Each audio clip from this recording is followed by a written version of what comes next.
I'm Dr. Nathaniel Chin, and you're listening to Dementia Matters, a podcast about Alzheimer's disease.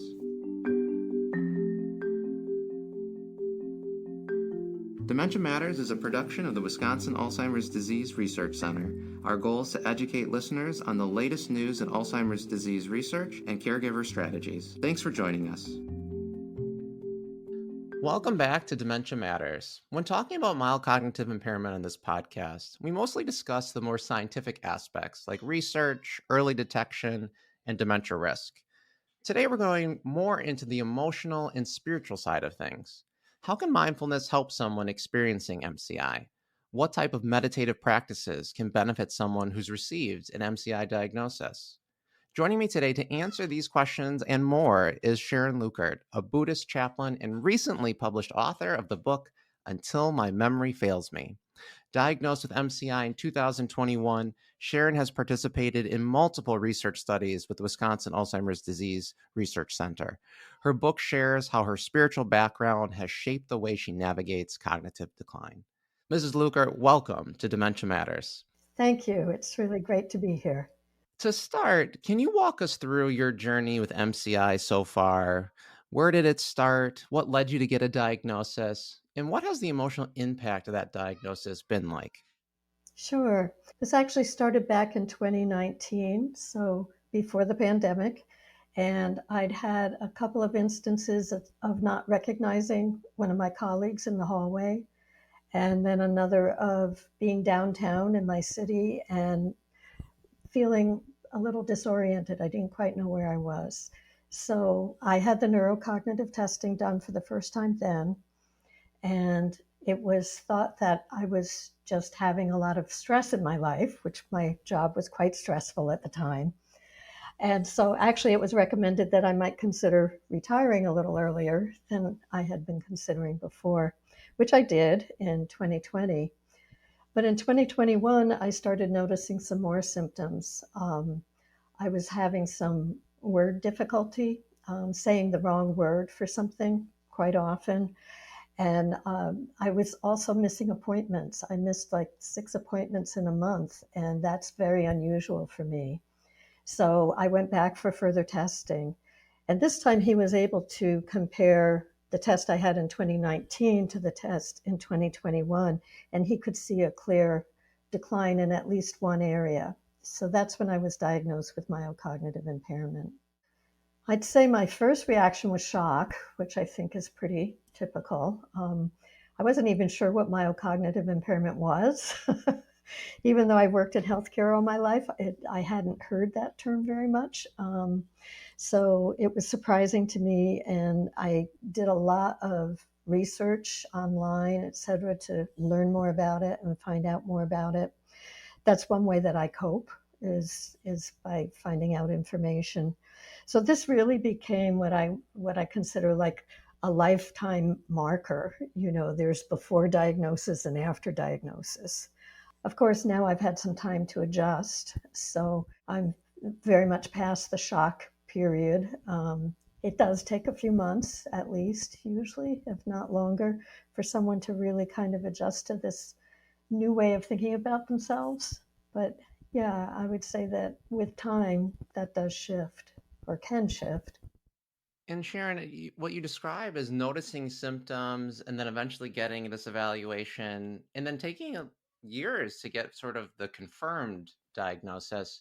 What was the interval between first noticing those? I mean, the symptoms you describe would be scary, I think, for any of us. Was there a delay before you started speaking up to your primary care provider or your husband or family? Or did you immediately just sort of recognize this and go in? You mean the first The time? first symptoms, The yeah. first time, yeah. I recognized it pretty quickly, and I think part of that had to do with being in the healthcare setting. I was aware that there was neuropsychological testing available. I wasn't aware or sure at the time whether my primary care provider would actually order it, but when I did describe the symptoms, she thought it was warranted, if nothing else, to reassure me. So Well, I mean, sounds like you were an advocate for yourself, which of course is really important. But even then, your story really showcases this difficulty in understanding normal aging from something that isn't, because it still took some time, even with a good, thorough evaluation, before this diagnosis of MCI was finally delivered.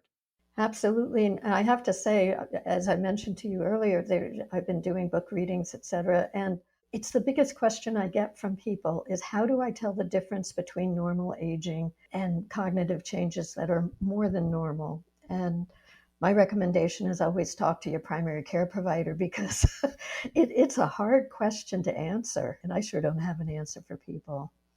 Did your experience as a caregiver and a chaplain influence your perspective, or do you think your experience at all from this beginning evaluation to now?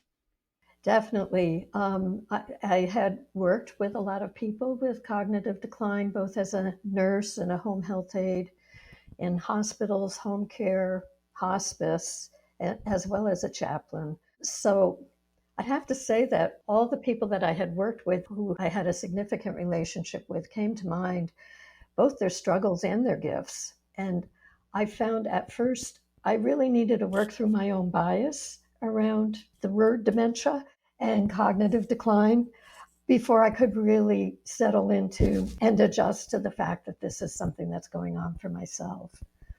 It also helped to really remember their gifts because I knew so many people who really still thrived in their lives and still had a good quality of life well into the end stages. So that also helped me adjust, I think, in a different way. And I hope that's part of what I've relayed in the book to others that we can actually meet cognitive decline with knowing that our life doesn't end with a diagnosis, that we can still enjoy many, many days, hours, years to come. I certainly took that away from reading your book, Sharon, that you brought a realization, but also positivity. And of course, a part of me, wonders about the spiritual aspect of your life and your being, and how that, really did manifest in your positive approach. And your book spends so much time talking about it.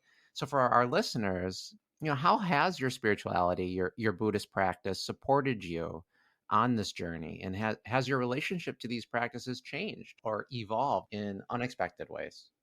I mean, I am Buddhist, and so my particular practices are based in Buddhism, but I think any faith base can really support someone. I'd say the biggest thing that made a difference was having a larger perspective, something larger than myself. And that's going to be different for different people. But within Buddhism, there really is this acceptance that, illness, aging, death, they're all a part of living. And that really has helped me accept that, well, this is just how my life is going. And there are also millions of other people going through the same thing. So it isn't just about me. And the more I can connect with others, the more it keeps me in that sense of larger perspective. That was a big part of writing the book, too, because I really wanted to connect with other people going through similar situations. I'd say that how my practices have changed, there's a lot of ritual in Buddhism. And a lot of times those rituals are quite long, like hours long. And it's a little more difficult for me to participate in them fully.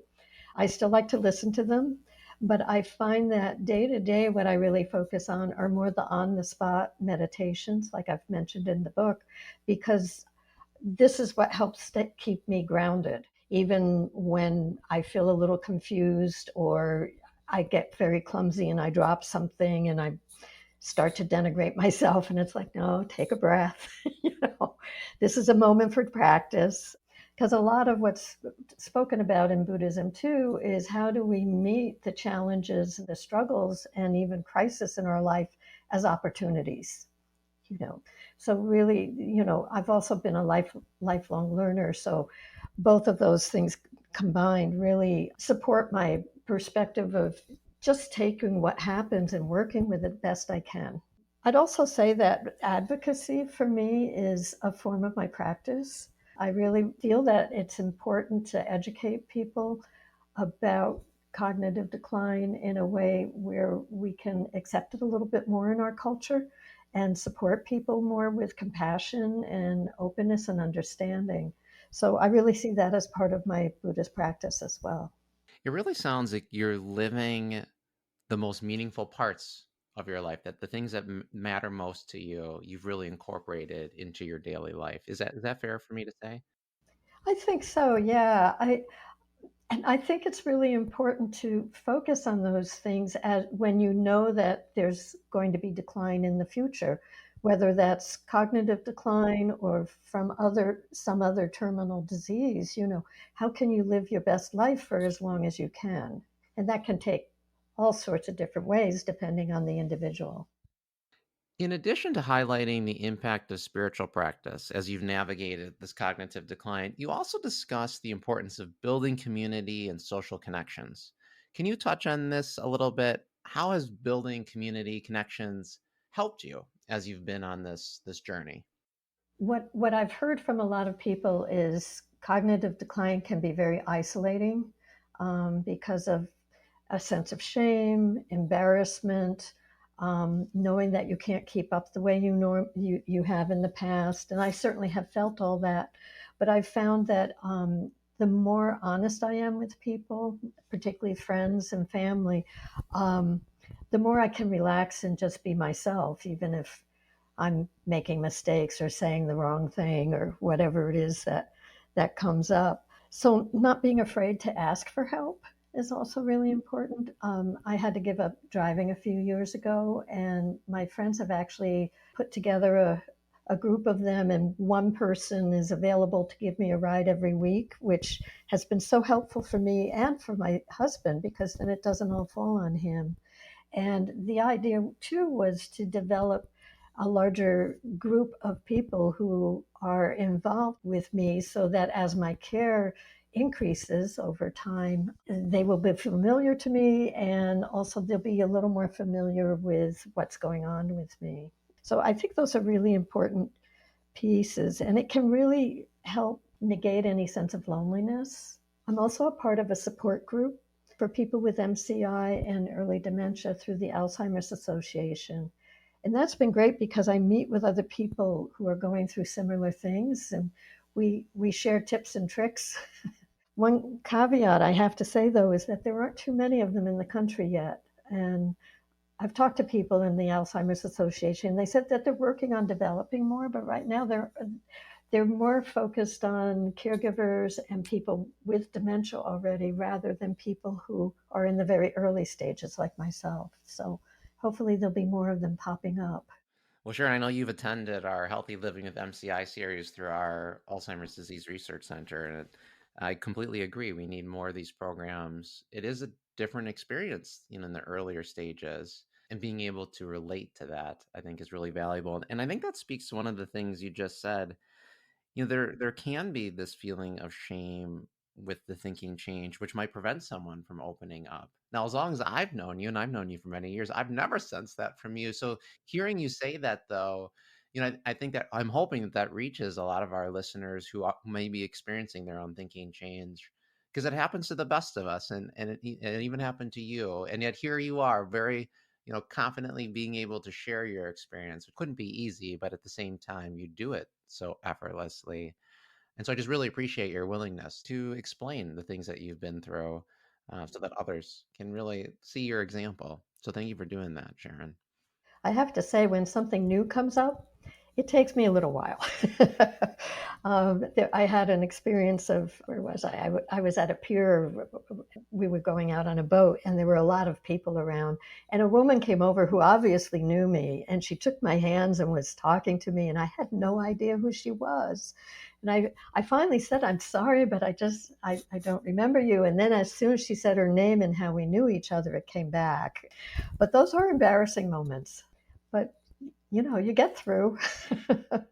Sharon, in your book, you have such beautiful explanations of some of the mindfulness meditation practices you perform. Can you share for our listeners what kinds of practices, mindfulness, meditation, do you practice on a regular basis, or would you recommend to others who are just starting this? And how have these been so helpful as you experience thinking and memory change? Yeah, yeah, thanks. Well, I'll first mention formal meditation. It's something that a lot of people feel a little put off by because it sounds like you're sitting, in silence, staring at a wall for an hour at a time. But I find, and this has been another change for me, I find that short sessions of formal meditation are more beneficial for me at this point. And certainly for someone who's starting out, 5 minutes is great. you know, it doesn't have to be a marathon. And it's more a matter of developing the habit and becoming familiar with it. Um, so that's formal meditation. But the ones I really focus on the most in my own life and also in the book are what I call the on the spot meditations. So these can be done anywhere, anytime, while you're walking, when you're in the grocery store, doing the dishes, it doesn't matter. You can just use one of these meditations. There's quite a few of them in the book. I won't take the time to go through them all. But I'd have to say my favorite to share is the pause practice, which I mentioned in the first chapter. It's a very foundational practice because you're just stopping and taking a few breaths and then noticing how you're feeling internally, what thoughts are going on, and what emotions are going on. You do that for 2 or 3 breaths, and then you just go back to what you were doing. It's not rocket science. It doesn't take a lot to do. Usually the issue is more developing the habit. So I usually suggest putting sticky notes up or something like that if you really want to make this a habit. But one of the benefits from it is when I'm feeling really confused or disoriented, if I pause, it can really help me kind of calm down internally. And then, I often will then have a better perspective of what to do next. A recent example was I was traveling by myself recently to California, and I was in line to check my bag, and I had my boarding pass and my license in my hand, and then suddenly my driver's license was missing. And it wasn't in my purse, it wasn't in my pockets, and I started to really panic because you can't go anywhere without your driver's license. So I did the pause practice and just took a few breaths, and I kind of talked myself down a little bit and was like, okay, let's retrace my steps. And I turned and walked about 10, 15 steps, and there my driver's license was on the floor. So crisis averted. But those are moments when I really find that the pause practice helps quite a bit. And it doesn't take very long. I mean, when you say 2 or 3 breaths, you're talking less than a minute. Yeah, yeah, yeah, absolutely. And it also develops more of, I'm trying to think how to put this. It also develops more of a sense of self reflection and knowing for yourself what's going on. Like I recognized in that moment that I was panicking and that I needed to calm down. Otherwise, I wasn't sure what I was going to do. And Sharon, were you doing this before you developed symptoms? Was this a common practice for you just at baseline? hmm Yeah, this is a practice I was introduced to by one of my teachers, Pema Chodron, probably 10 years ago. So this has become very automatic for me. It does take time. Like I mentioned earlier, it can take a while to develop a habit like that.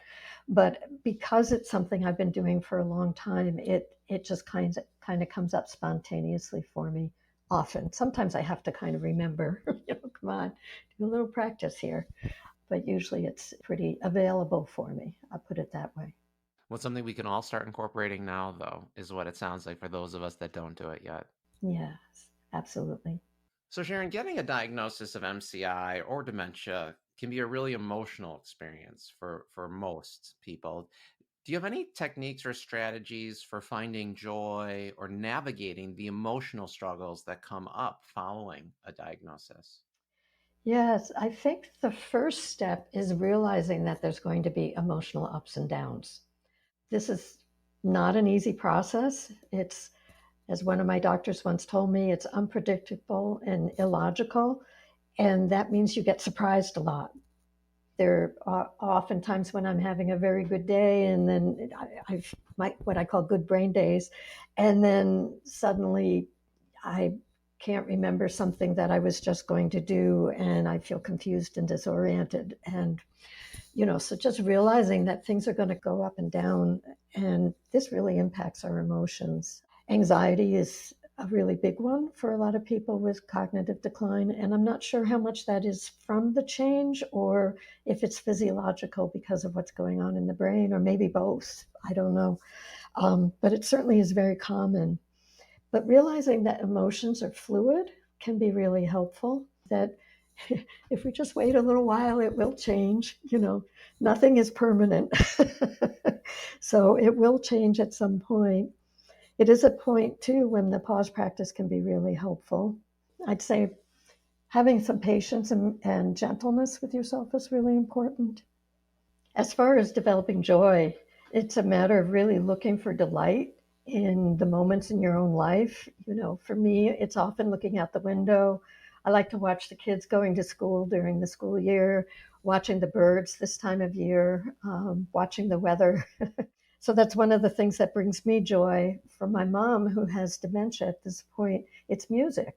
If we put some music on, she comes alive in a way that's just wonderful. So finding those ways that bring you delight and then purposely bringing them into your life, making it a habit every day to look out that window or listen to some music or whatever it is that helps you feel that sense of joy in your life. Sharon, earlier you mentioned that something that's meaningful to you is advocacy. And one of the ways in which I see that you're an advocate is that you're involved in research. You're pretty outspoken about it, you promote it. What drew you to participate in research, and how has that impacted you as you go through this process? I'd say my first motivation was wanting to use my circumstances to help others, um, realizing that being involved in research, I may not find anything out that's going to help me, but it's going to help in the long run and sometimes even in the short run. I have to say, I find some pride in the fact that the p-tau 217 blood test is now out there because I know I've donated my blood dozens of times. And I hope that my donations had something to do with it. So I would say that was my first motivation. But I have also found it helpful. I mean, being connected with ADRC, finding out about the educational programs, being involved in a number of different kinds of research, and realizing just how much is being studied right now has given me a sense of confidence of how things are going to change in the future. And as you know, I also found out a little bit more about my own process through having an amyloid PET scan and finding out that it's elevated at this point, which between the decline I'm going through and that is likely this is Alzheimer's. And I wouldn't have known that if I hadn't been involved in the research program. Although I wasn't expecting it because I didn't expect to find out anything about my own health. But there you go. It was there. Sharon, thank you again for being on this podcast. And I want to end with a two-part question and related to your book. Because, again, for our listeners, Until My Memory Fails Me, it's a wonderful book and I've enjoyed reading it. So, my two-part question for you is one, what is something fun or surprising that you experienced in writing this book? And then two, for those that are listening right now, what's a piece of advice from your book that you would recommend to help them as they're navigating memory or thinking change? Something fun was realizing that I like to write. I've never taken the time to just really sit and focus like this. So that was a lot of fun. And the surprise was the community that kind of built up around it because I had readers. I had 5 different people who were reading each chapter as I went along. And so they would give me feedback and I would integrate that into the book. But I really enjoyed the writing process. I also think it was timely because my writing has gone downhill since then, and I don't think I would have the same capacity to do it now that I did at the time that I wrote it. But yeah, it was very empowering to be able to write the book. As far as what I would suggest to those who are listening is really be as compassionate as you can with yourself or your caregivers, be as compassionate as you can with the person going through a decline. It's so disorienting and confusing, and changes happen unpredictably, and it can really throw you off. And so being gentle and kind to yourself and compassionate can really make a difference in how you meet those moments when change happens.